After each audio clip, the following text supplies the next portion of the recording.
আসসালামু আলাইকুম ওয়া রাহমাতুল্লাহি ওয়া বারাকাতুহু। ইন্নাল হামদুলিল্লাহি ওয়াহদা ওয়াসসালাতু ওয়াসসালামু আলা মান লা নাবিয়্যা বা'দা আম্মা বা'দ। সম্মানিত উপস্থিতি, অনেক সময় আমাদের সমাজে দেখা যায় কিছু রোগীদেরকে যারা জাদু এবং টোনাতে ভোগে। মানে তাদের উপরে জাদু করা হয়। আপনি মানুষের এই জাদুর হাত থেকে বাঁচবো, তার করণীয় ৭ টি খেয়াল করবেন।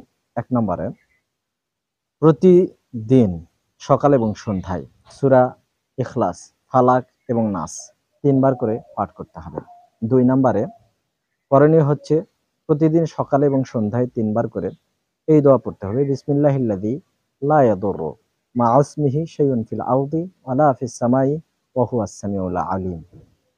৩ নাম্বারে করণীয় হচ্ছে আয়াতুল কুরসি পাঠ করা সকাল এবং সন্ধ্যায়। আর ৪ নাম্বার করণীয় হচ্ছে যখন আমরা ঘুমোতে যাই তখন সূরা ইখলাস, ফালাক এবং নাস ৩ টা সূরা একবার করে পাঠ করে হাতে ফু দিয়ে হাতটা সমস্ত শরীরে বোলানো। এটা হচ্ছে ৪ নাম্বার করণীয়।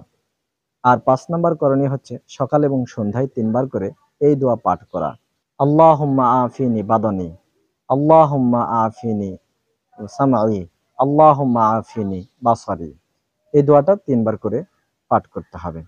৬ নাম্বারে সকাল সন্ধ্যায় ৩ বার করে এই দোয়া পড়তে হবে।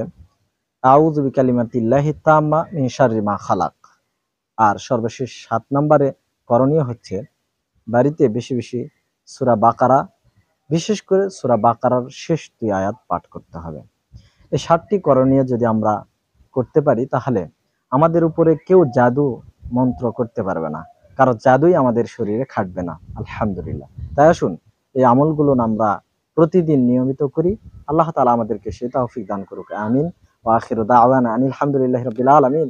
আসসালামু আলাইকুম ওয়া রাহমাতুল্লাহি ওয়া বারাকাতুহু।